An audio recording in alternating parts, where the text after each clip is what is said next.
तुम्हाला निवडणुका लागल्यावर लक्षात आलं आता निवडणुकीला तुम्हालाच उभारा लागणार आहे आणि मग तुम्ही आता ठरवलं की आता आपण काय उभारायचं नाही, मग कुठला तर राजकीय बळी आपण शोधला पाहिजे.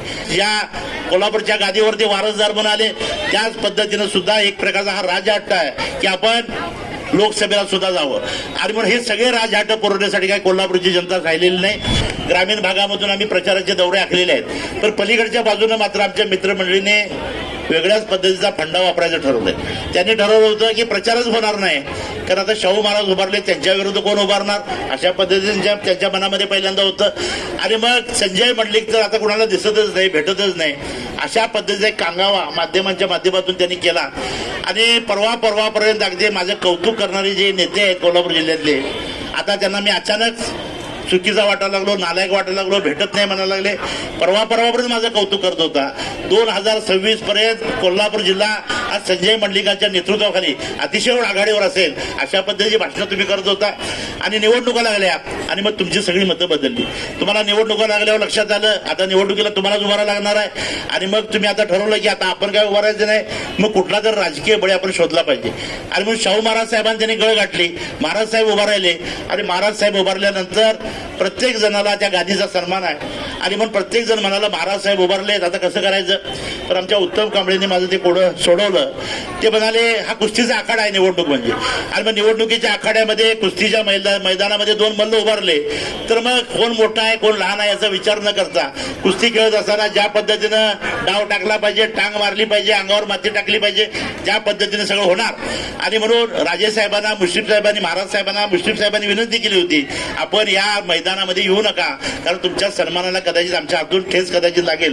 पण ती विनंती त्यांनी मानली नाही, कारण त्यांची सुद्धा कदाचित राजकीय महत्वाकांक्षा होती का काय माहिती नाही. ज्या पद्धतीनं या कोल्हापूरच्या गादीवरती वारसदार म्हणून आले त्याच पद्धतीनं सुद्धा एक प्रकारचा हा राजहट्ट आहे की आपण लोकसभेला सुद्धा जावं. आणि म्हणून हे सगळे राजहट्ट पुरवण्यासाठी काय कोल्हापूरची जनता राहिलेली नाही.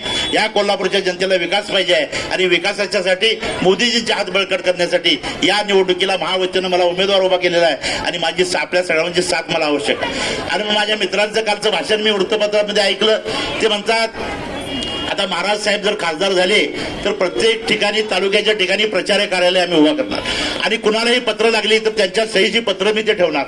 मला वाटतंय अजिंक्य ताराच्या वेगवेगळ्या शाखा काढण्याचा प्रयत्न आमच्या मित्रांचा आहे. आणि खासदारकी सगळी जी आहे ती त्यांना आपल्या घरामध्ये वापरायची आहे. आणि खासदार असेल, आमदार असेल आणि कुठला गोकुळचा चेअरमन असेल, हे सगळे आपल्या घरातले नोकर आहेत. अशा पद्धतीने ही मंडळी वागा लागलेली आहेत.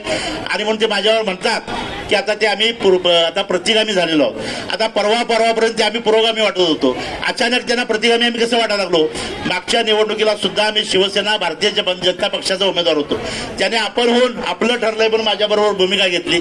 आता का घेतली, आमचे मुन्नासाहेब कुठे गेले, का घेतले आपल्या सगळ्यांना माहिती आहे. आणि मग त्यांनी भूमिका बदलली की ते सगळं बरोबर आणि दुसऱ्यानं भूमिका घेतली तर मात्र चूक. अशा म्हणणाऱ्या प्रवृत्तीला या निवडणुकीमध्ये थांबवायचं आहे. आणि म्हणून या निवडणुकीमध्ये ते म्हणतात की आता ही सगळी आम्ही बसलेली मंडळी मुश्रीफ साहेबांसकट आम्ही प्रतिगामी अशा पद्धतीचे.